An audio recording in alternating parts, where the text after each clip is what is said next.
Hello, and welcome to BioWorld. Today's video is a bit different from the other videos I've made, but I thought it was necessary for me to make it. With COVID-19 raging through the entire world, many of us are stuck at home in these trying times.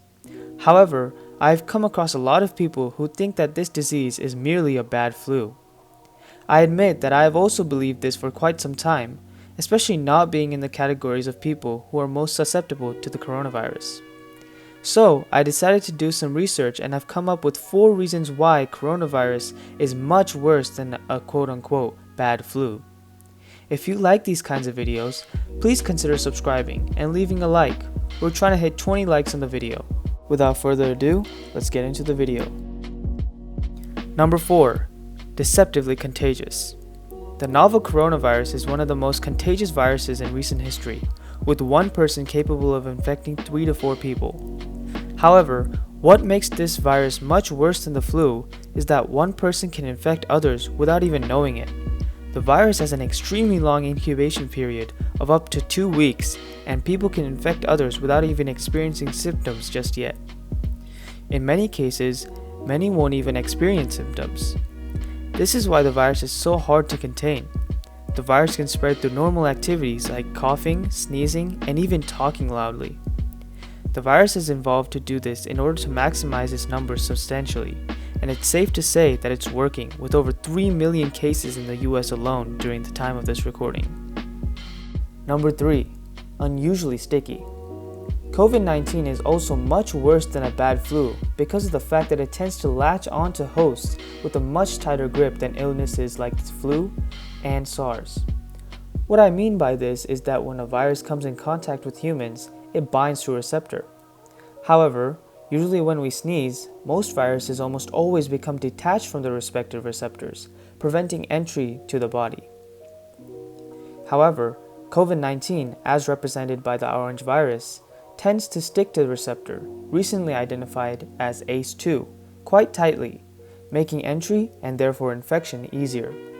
However, this doesn't mean that COVID-19 can't be spread by sneezing, because this tendency doesn't happen 100% of the time, and it can be spread by water droplets ejected from the sneeze.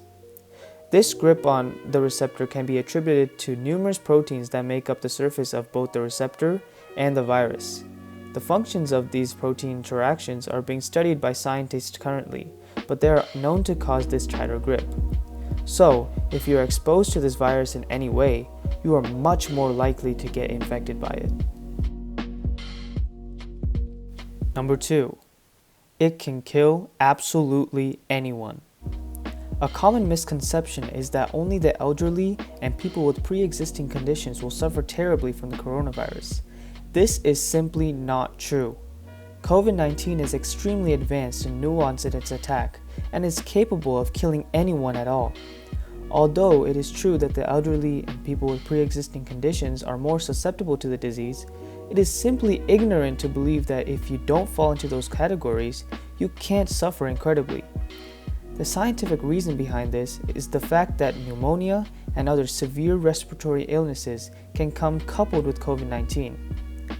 Pneumonia is especially common, and there have been thousands of reports saying that pneumonia is the cause of death in COVID-19 cases.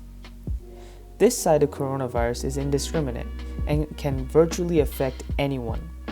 Although this is a vital part of COVID-19's attack on the body, it is not the most dangerous, nor is it the most indiscriminate. This title belongs to the deadly cytokine storm. I will not go into much detail on this response because scientists don't even know much about it. However, the basic idea can be represented by this animation. When COVID enters the body, in the lungs in this example, the body has an immune response that produces cytokines, or signal molecules that start the production of B cells and T cells. More on that in my immune system video. However, COVID disrupts this response and somehow exaggerates the cytokine production, producing what is called a cytokine storm. This causes massive damage to the internal tissue and can permanently damage the lungs. This storm can damage so much tissue that it can cause organ failure and eventually death. Number 1. COVID causes a lot of chronic problems even after illness is cured. I'm sure that many of you have heard of the loss of smell or taste associated after COVID infection. It was highly publicized after NBA star and Defensive Player of the Year Rudy Gobert contracted the virus and shut down the league. He experienced a severe loss of smell and taste months after the infection. This has become more common as more people begin to speak up about their post-recovery problems. Although these may not seem very significant, there are other, more severe long-term issues that are becoming increasingly common. Abdominal pain, arthritis, diarrhea, encephalitis or brain inflammation, dizziness, and ringing of the ears have become increasingly common. No one knows how long these effects last. It could be days or even a whole lifetime. This shows how nasty COVID-19 really is, and that it truly isn't a bad flu. A microcosm of these long-term effects can be seen in British man Paul Garner, who has received massive attention due to his long-term effects after contracting the disease. According to him, he has been extremely sick for months on end and is still facing problems like headache, fatigue, and lots of pain. He has faced arthritis and suffers from bouts of heat sensations.